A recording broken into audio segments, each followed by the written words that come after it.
Ngayon, ang Gabriela Women's Party, papasok kami sa panahon na nagkakagulo ang mga corrupt, ang mga buwaya, ang mga abusado. Kaya sa proklamasyon ng Gabriela Women's Party, lagot ang mga corrupt sa Gabriela, sa mga kababaihan, nagigil at galit na sa tindi ng korupsyon. Enzo Recto, kalaban ang katiwalian at kasinungalingan, kakampi sa katotohanan at kabutihan.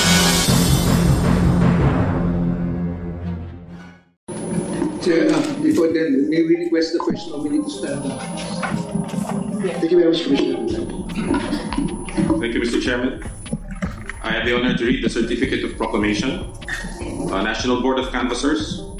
We, the Chairman and Commissioners of the Commission on Elections, sitting en banc as the National Board of Canvassers for the party list system in the automated national and local elections of May 12, 2025, do hereby proclaim Gabriela Women's Party as having obtained the required percentage of votes under the party list system of representation to entitle its qualified nominee, namely Sarah Jane I. Elago, to sit as representative to the House of Representatives of the Congress of the Philippines and to serve for a term of 3 years, ending on June 30, 2028, in accordance with Section 7, Article 6 of the Constitution of the Republic of the Philippines.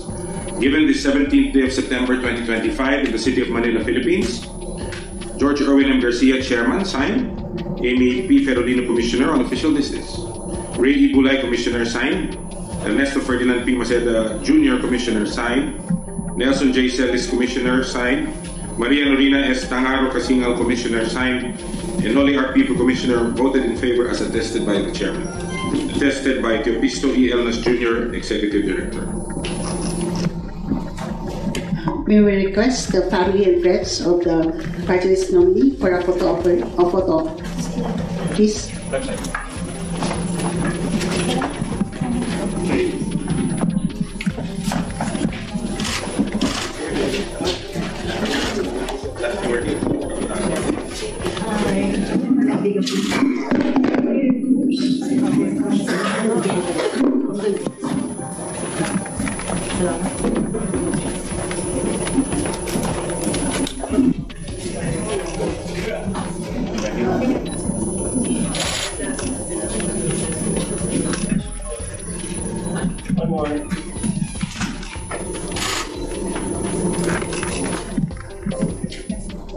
Another one here, ready?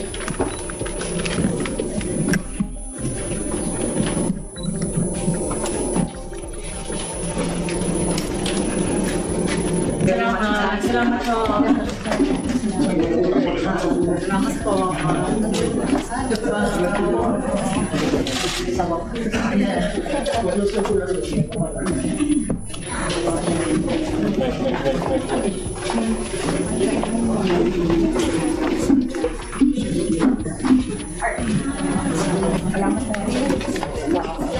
Supervisor Soy, is there any other business on the part of the National Board? Other matters, Your Honor, for the consideration of the National Board of Canvassers. There being no other matter to be discussed and considered by the National Board of Canvassers, this session is hereby adjourned. All rise.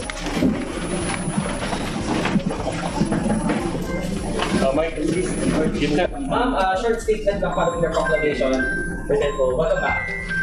Winner ang Gabriela Women's Party. Ito ay tagumpay ng mga kababaihan na hindi sumuko, hindi tumigil, na tumindig at lumaban para sa tunay at palaban na representasyon ng mga kababaihan sa Kongreso. Asahan nyo na ipagpapatuloy natin ang lahat ng nasimulan ng Gabriela Women's Party sa pagtindig para sa karapatan ng mga kababaihan, gayon din ng LGBTQIA+ ng bata at ng ating bayan. Bitbit namin sa Kongreso, pati na rin sa lansangan, ang paglaban para sa 1,200 living wage bill, national minimum wage bill, pagpapababa ng presyo ng mga bilihin, lalong-lalo na ng bigas, pagkain, ng langis at mga utilities.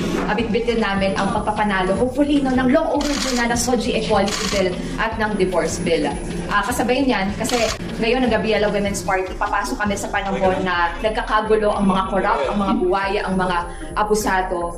Kaya sa proklamasyon ng Gabriela Women's Party, lagot ang mga corrupt sa Gabriela, sa mga kababaihan, nagigil at galit na sa tindi ng korupsyon. Nananawagan kami na sana naman mailaan yung pondo, hindi sa mga corrupt or sa mga corruption-related na mga projects, pero mailaan ang pondo para sa edukasyon, sa kalusugan, serbisyong panlipunan, suporta para sa lokal na agrikultura at industriya.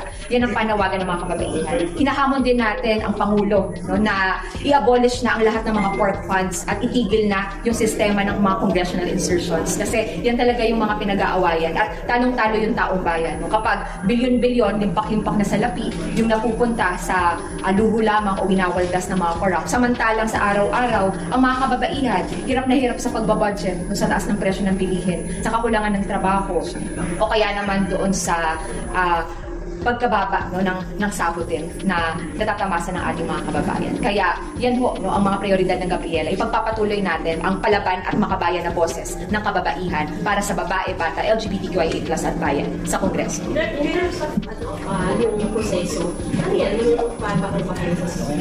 We'll take our oath of office sa isa pong judge, sa isang judge dun sa amin pong napili no, na kung saan kami mag-take ng aming oath, and then we'll have to take our oath na before the open session of Congress. Mamaya, pwede na yan.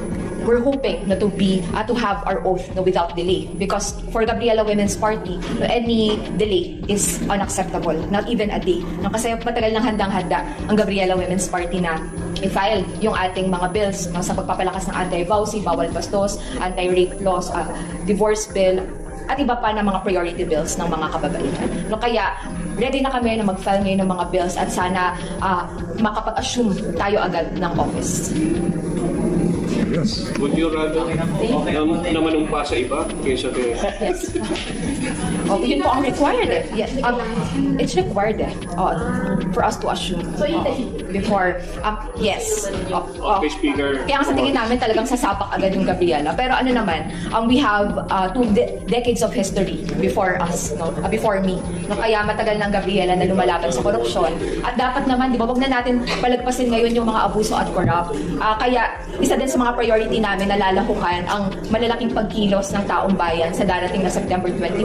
Babahain natin ang luneta no, para singilin ng mga corrupt, bawiin yung mga nakaw na yaman, at palakasin yung panawagan natin na ilaan ang pondo ng taong bayan para sa kinakailangang serbisyong panlipunan. Okay. Bunyog, halikan na kasama ka. Bunyog, kapag buklod ay may pag-asa. Luzon, Visayas, Mindanao, isa ang pananaw. Sa bagong Pilipinas ang bunyog isisigaw.